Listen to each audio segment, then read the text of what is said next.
안녕하세요. 무지개의 얼룩소입니다. 오늘은 독서편, 독서 공부를 어떻게 해야 하는지에 대해서 말씀을 드리려고 합니다. 자, 일단 기본 전제는 다음과 같습니다. 자신이 모르는 지점을 먼저 정확히 아셔야 합니다. 그리고 그 모르는 지점을 정확하게 타겟팅해서 읽으실 수 있어야 합니다. 자, 방법은 다음과 같습니다. 첫 번째는 예측하기고요. 두 번째는 질문하기입니다.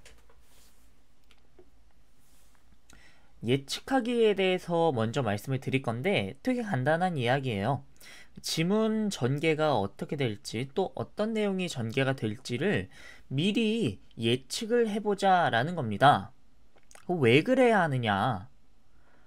지금 잠깐만 멈춰서 생각을 해보셔도 여러분들이 한번 미로를 통과한다고 생각을 해봅시다. 어떻게 가야 할지 전혀 모르겠는 그런 미로가 하나 있고 어떻게 통과해야 될지 대강 예상이 가는 미로가 있어요. 어떤 미로가 통과하기 쉽겠는가? 당연히 후자겠죠. 글도 마찬가지예요. 예측이 되는 글이 있다라고 한다면 글의 전개뿐만이 아니라 글의 내용을 이해하는 데 있어서도 굉장히 큰 도움이 됩니다. 그래서 글의 내용을 한번 예측을 해보는 것이 굉장히 독해에 많은 도움이 된다 라는 점을 좀 말씀드리고 싶어요. 예시를 가져왔는데 이 두 가지 사례를 한번 보시죠. 첫 번째 예시는 양자역학은 상호배타적 상태의 공존을 어쩌고 저쩌고 하면서 전개가 되는 지문이고요. 두 번째 지문은 지금부터 양자역학이 과학의 역사를 어떻게 바꾸었는지를 설명할 거야. 양자역학은 어쩌고 저쩌고 얘기하는 지문이에요. 자, 둘 중에 어떤 지문이 더 잘 읽히겠는가? 이것도 당연히 두 번째겠죠. 첫 번째 지문은 양자역학은 어쩌고 저쩌고 요 내용이 간단하진 않을 거예요. 그렇겠죠 아마? 대부분의 수능 지문이 그렇듯이 그렇게 쉽지만은 않은 내용이 전개될 거란 말이에요. 그럼 요 내용을 따라가는데 급급하다 보니까 큰 흐름을 놓치게 되는 경우가 많아요. 근데 두 번째 지문은 어떻죠? 애초에 이 지문이 양자역학이 과학의 역사를 어떻게 바꾸었는가를 설명하는 지문이라고 못을 박아놨잖아요. 그러니까 큰 맥락이 설정이 되어 있는 거죠. 그래서 이 지문은 훨씬 읽기가 편할 거예요. 첫 번째 지문보다는요. 자, 그래서 이 지문은 읽기가 편합니다. 어떤 지문이냐면 2020학년도 고등학교 1학년 3월 모의고사에 출제된 화법 지문이에요.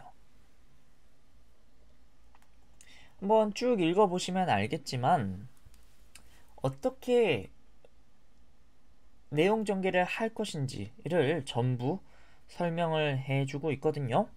그러니까 이 지문은 구조상 어려울 수가 없어요.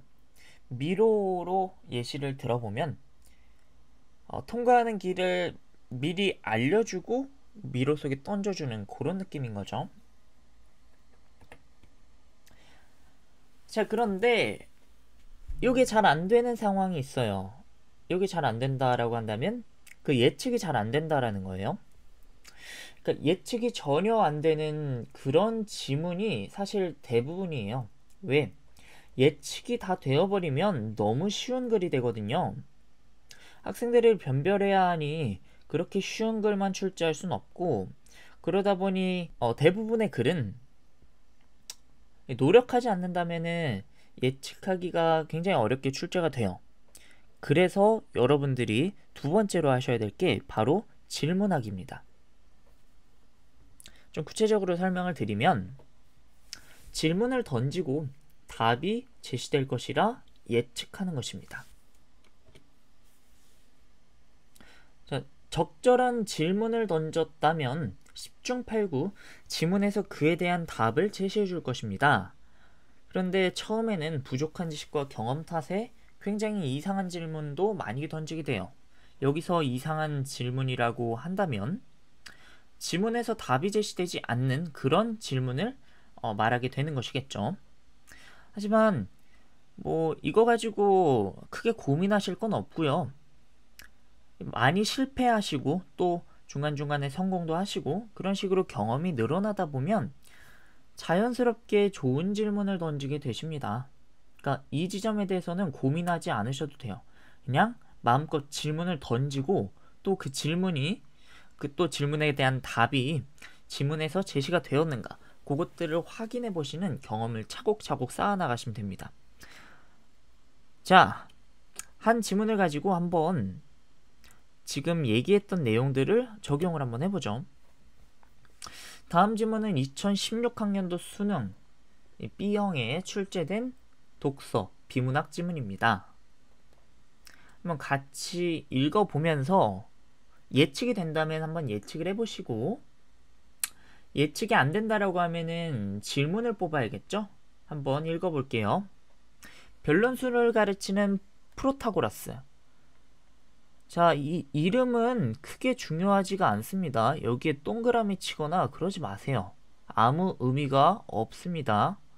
여기 괄호치고 P라고 써놨는데 이 말은 이제부터 얘 이름이 너무 어려우니 P라고 부르겠다 라고 출제자가 얘기를 하고 있는 거예요. 변론수를 가르치는 P에게 E가 제안하였다. 뭐라고 제안했죠? 제가 처음으로 승소하면 그때 수강료를 내겠습니다. 아, 그러니까 E가 P한테 변론수를 배우면서 처음으로 승소를 하면, 즉 소에서 이기면 수강료를 내겠다라고 하는 것이네요. P는 이걸 받아들이고요. 근데 E가 모든 과정을 수강했음에도 불구하고 소송을 할 기미를 보이지 않아요. 그러니까 승소를 해야 P가 수강료를 받을 수 있는데 E가 지금 소송을 안 하는 거야. 그러니까 P가 어떻게 돼요? 화가 나죠? 그래서 E를 상대로 소송을 겁니다. P는 주장해요. 내가 승소하면 판결에 따라 수강료를 받게 되고 내가 지면 자네는 계약에 따라 수강료를 내야 하네. 이게 뭔 소리야? 자, 이해하고 넘어가셔야 돼요. 그냥 무작정 달리시면 질문도 안 나오고 당연히 예측도 안 되겠죠. 이해를 해봅시다. 내가 승소하면 판결에 따라 수강료를 받게 된다. 이건 무슨 말이죠? P가 지금 E가 분명 승소하면 수강료 내겠다라고 약속을 했는데 소송을 안 하고 있는 상황인 거잖아요. 그러니까 P가 소송을 건 거예요. 뭐라고? 쟤 나한테 수업 들어놓고 소송을 걸려고 하지도 않고 수강료 낼 마음이 없다. 수강료 좀 받아달라. 뭐 이런 내용의 소송이겠죠. 그러니까 여기서 승소를 하면 판결이 이제 E가 P에게 수강료를 지불하라 이런 내용이 나올 거예요. 그러니까 승소하면 P가 승소를 하면 판결에 따라 수강료를 받게 되겠죠. 근데 내가 지면 계약에 따라 수강료를 내야 하네. 이건 무슨 말이죠?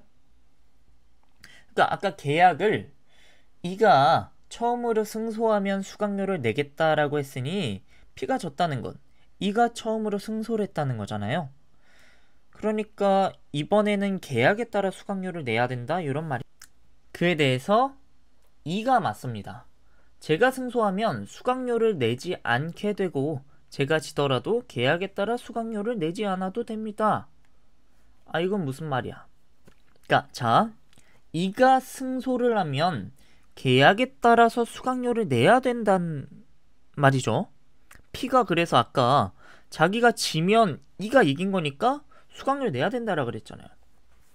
근데 E는 왜 자기가 승소하면 수강료 내지 않는다 그러죠? 조금만 생각해 보면 돼요. 지금 소송의 내용이 수강료를 지불하라 잖아요. 그러니까 승소를 하면 판결에 따라 수강료를 내지 않게 되는 거예요. 근데 이번엔 지면요. 지더라도 승소를 안 했으니 수강료를 내지 않아도 된다 이 말이에요. 계약에 따라서.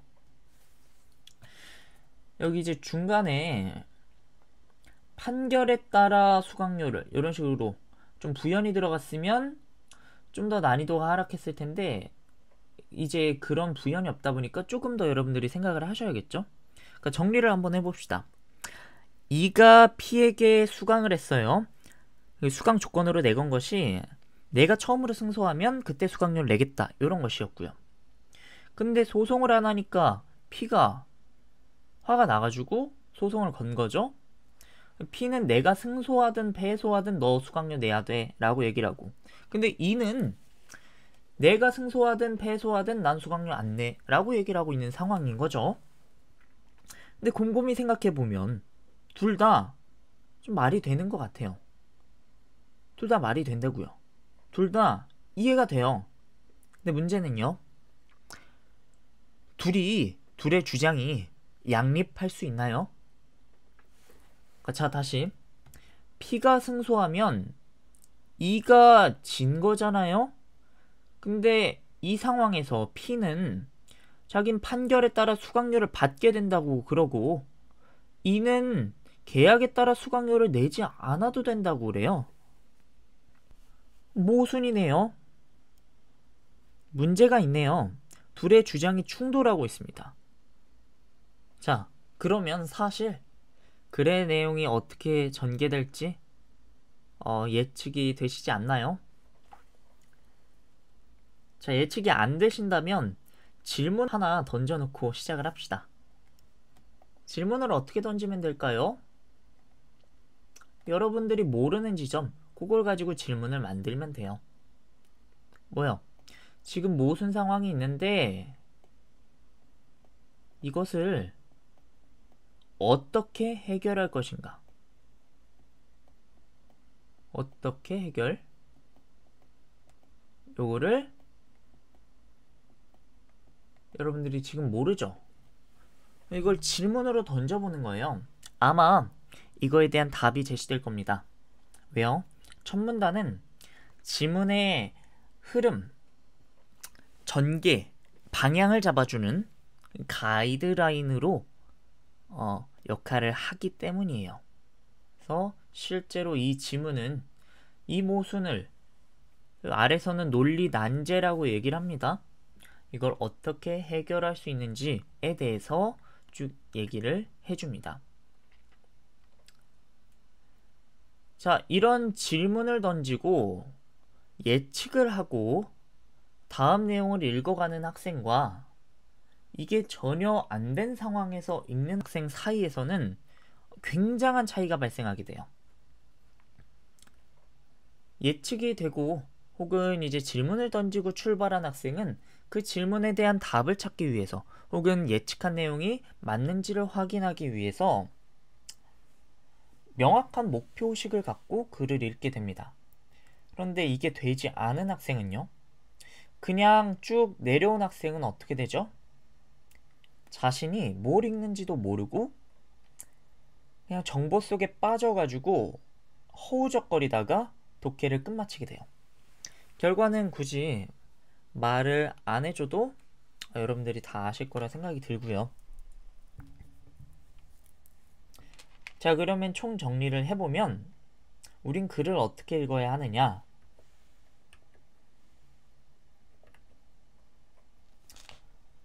자, 다시 처음으로 돌아오겠습니다.